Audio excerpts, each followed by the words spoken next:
Une croisade contre la migration irrégulière est lancée à Kayes.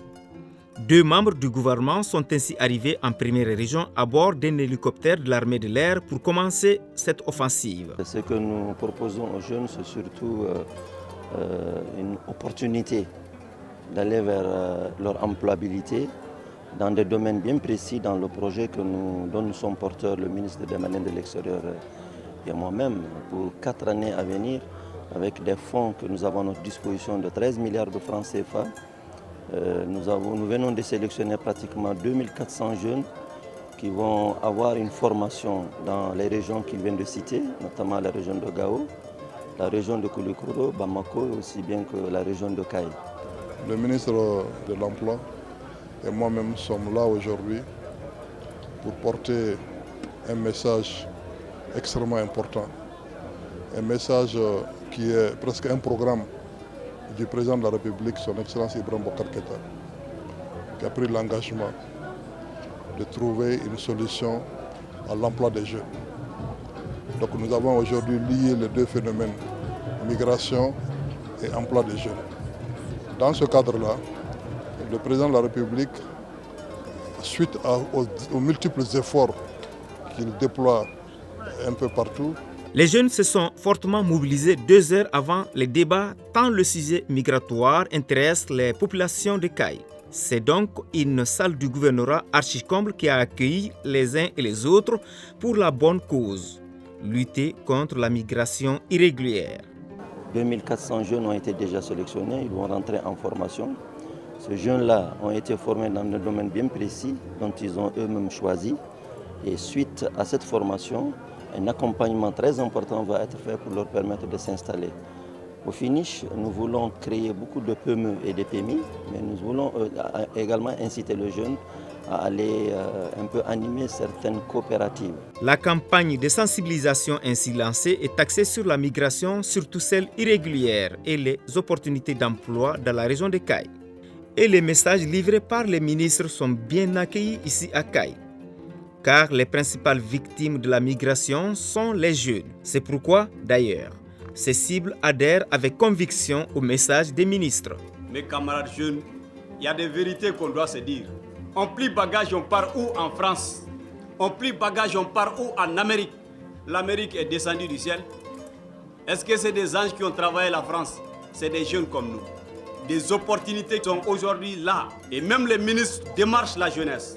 Des structures en charge de la création de l'emploi démarchent la jeunesse pour dire à la jeunesse, voilà les opportunités, restez. Les autorités maliennes demandent aux jeunes d'avoir confiance et de croire en eux-mêmes. Le gouvernement est à pied d'œuvre pour aider les jeunes à rester au pays. Il est en train de s'opérer une prise de conscience générale.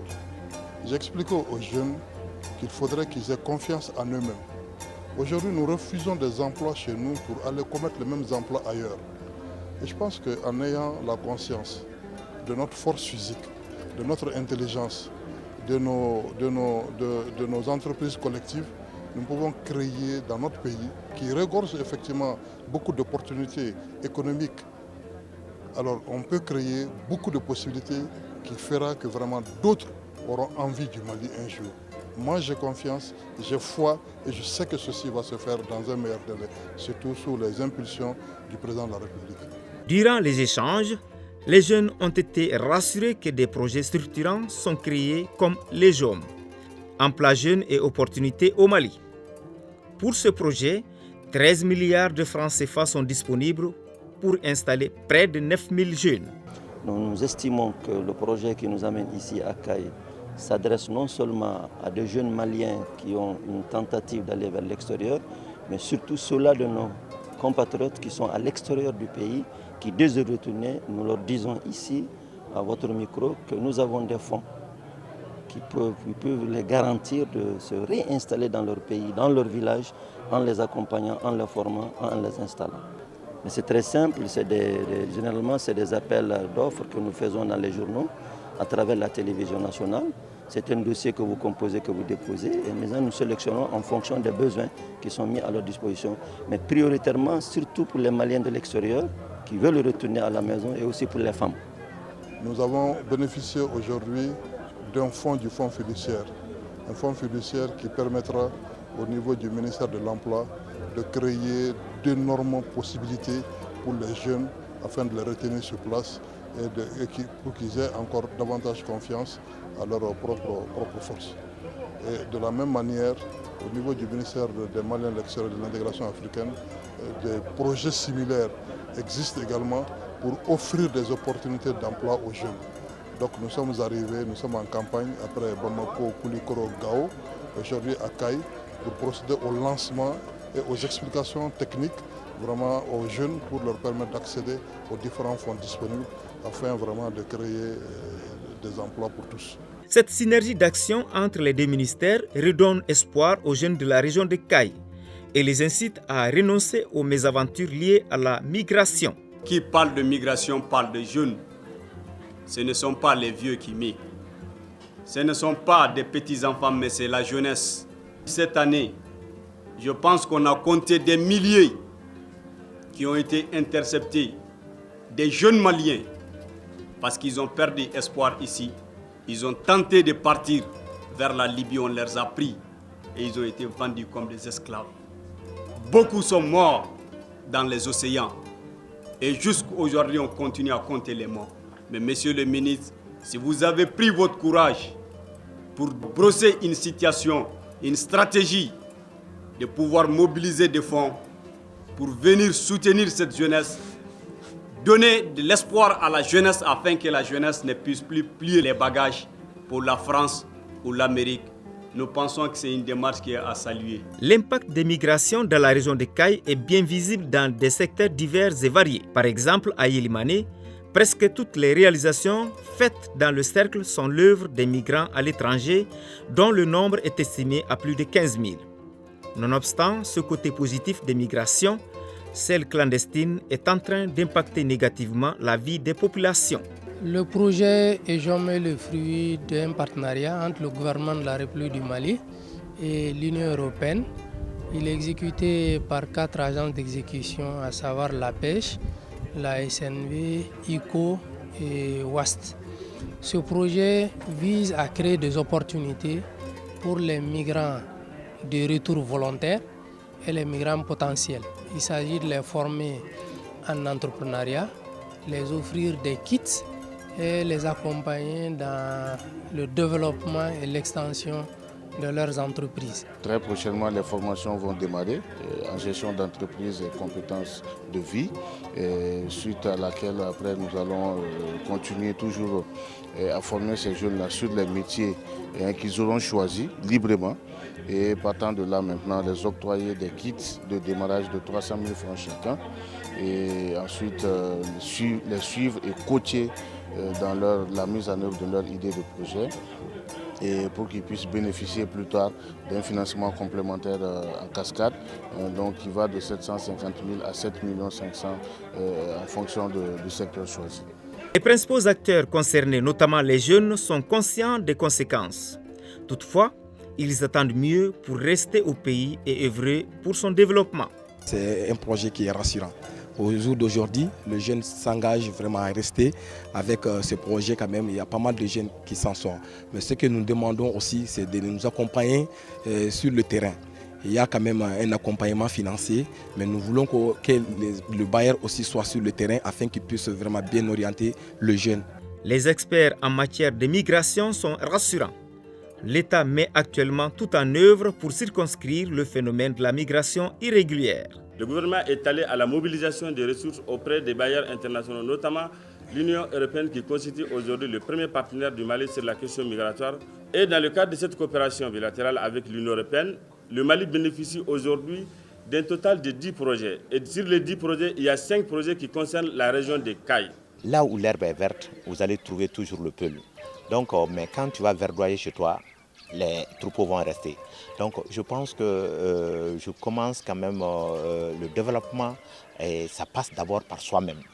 On a un slogan très intéressant, le Mali notre Eldorado. Quand le Mali sera notre Eldorado, je pense que tout le monde va rester. Donc nous, ce projet a été financé quand même par l'Union européenne à travers l'Agence française de développement pour un budget d'à peu près 5 milliards 300 et quelques millions qui est destiné uniquement pour le développement local et l'investissement productif. Donc le développement local, quand on dit le projet productif, ça veut dire quoi? Ça veut dire les projets qui donnent de la valeur. Au-delà des mesures, des propositions concrètes sont faites afin de maintenir les jeunes sur place pour créer de la richesse. Parmi ces solutions, on peut citer les JOM, emploi jeunes et opportunités au Mali. Les bénéficiaires de ces projets-là, c'est 8600 jeunes. Donc ces jeunes-là vont se manifester. Et je rappelle qu'en ce qui concerne le projet JOM, la candidature est individuelle. Ces jeunes-là, sélectionnés sur le dossier, vont bénéficier d'une formation en compétences de vie, d'une formation professionnelle dans 4 secteurs: le maraîchage, le traitement des déchets, l'horticulture, la transformation agroalimentaire. Les notabilités ont rassuré les membres de la délégation que la migration irrégulière fera partie du passé dès que les conditions idoines seront réunies. Les explications nous rassurent et effectivement, nos enfants nous diront que sérieusement, papa, ce que vous avez dit, vous avez fait beaucoup pour nous. Parce que vous avez dit, pour qu'on ne parte pas, qu'est-ce qu'on fait? Maintenant, ce qu'ils sont en train de faire, c'est le résultat. Avant le lancement de cette campagne de sensibilisation, le ministre de l'Emploi et de la Formation professionnelle a visité les services qui relèvent de son département. À ces structures, visitées, le ministre Mauloud Ben Katra, un pédagogue averti, a recommandé d'identifier et d'adapter les formations aux réalités du milieu. Nous, on a toujours cette politique-là de pouvoir rabattre les jeunes sur le centre. On les a obligés à créer des associations par corps de métier, et créer les associations et faire une coordination et demander aux autorités à ce qu'on les prenne en charge. Chaque fois quand il y a une formation, la collectivité donne 2 ou 3 personnes qui ne sont pas prises en compte dans le truc, dans la sélection. L'atelier école est une expérience heureuse qui s'inscrit dans ce cadre. Nous faisons la formation d'abord en construction métallique, puis en électricité solaire, en électrification rurale, en maraîchage, embouche bovine, groupe électrogène, une quinzaine de modules que nous exécutons ici présentement. L'accès, soit vous accédez à l'atelier école par test. Les jeunes du procès ou bien de la formation doivent venir, ils font le test d'entrée à l'atelier école ou bien les jeunes peuvent accéder directement aussi sur demande. Nous agissons à la demande. Depuis un certain temps, les réflexions sont en cours pour voir dans quelle mesure nous pouvons embrasser pratiquement les zones aurifères. Et à travers la Direction nationale de la formation professionnelle et à travers l'uniforme qui est chargé des programmes, des programmes de formation, nous sommes en train de voir rapidement qu'est-ce qu'on peut faire à l'égard de ces zones-là. Mais d'ores et déjà, ils travaillent de concert avec nos antennes pour monter des projets de formation soutenables et on a voulu que ces projets de formation tiennent compte des réalités de chaque localité. Et nous sommes à pied d'oeuvre pour satisfaire ces besoins. Les modules dispensés sont d'une grande importance dans une région minière comme Kayes. Alors la mission de ce centre, l'atelier école de Kayes, c'est vraiment de pouvoir créer des opportunités d'insertion professionnelle in city dans le cadre de métiers demandés au niveau de la région de Kayes, notamment les métiers des mines, mais aussi la soudure, la mécanique, l'électricité, l'embouche, le maraîchage. Mais l'initiative, c'est vraiment d'abord la première initiative, c'est qu'elle porte sur comment fixer le migrant de retour et comment faire en sorte qu'on puisse décourager aussi le départ dans le cadre de la migration clandestine. Et c'est dans ce cadre que l'ANPE, à travers le ministère de l'Emploi et de la Formation professionnelle, a mis tous les moyens en marche ici, recruter les formateurs, réhabiliter les centres, construire les salles de classe. C'est tout ça qui concourt donc à l'atteinte de résultats de la politique nationale et de la formation professionnelle, mais aussi de l'emploi au niveau de son plan quinquennal. Nous en sommes fiers et nous nous engageons à les accompagner. Et je pense que ça devient pratiquement un centre spécialisé de l'Agence nationale pour l'emploi. En ce sens qu'ils prennent en compte des formations de tous ordres sur des modules qui répondent à la demande très forte des jeunes au niveau de la région de Kayes. Tout l'équipement que vous avez vu est un équipement qui est soit donné par le FAFPA, soit l'ANPE, soit aussi des programmes et projets tels que le PROCEJ. Nous avons visité tous les ateliers, nous avons visité les classes. Nous en sommes tellement fiers que nous avons, au nom du ministère de l'Emploi et de la Formation professionnelle, offert des tables bancs. Parce que la demande est très forte par rapport au village environnant. Ce centre fait la fierté de Caille et il peut être pris comme exemple pour les autres régions de notre pays. Il a des structures qui le gèrent, un comité d'orientation, mais aussi un comité pédagogique. Vous avez également un directeur et des formateurs qui sont payés sur fonds propres. L'animation des différents centres de formation professionnelle de Caille participe à la qualification de la main-d'œuvre locale.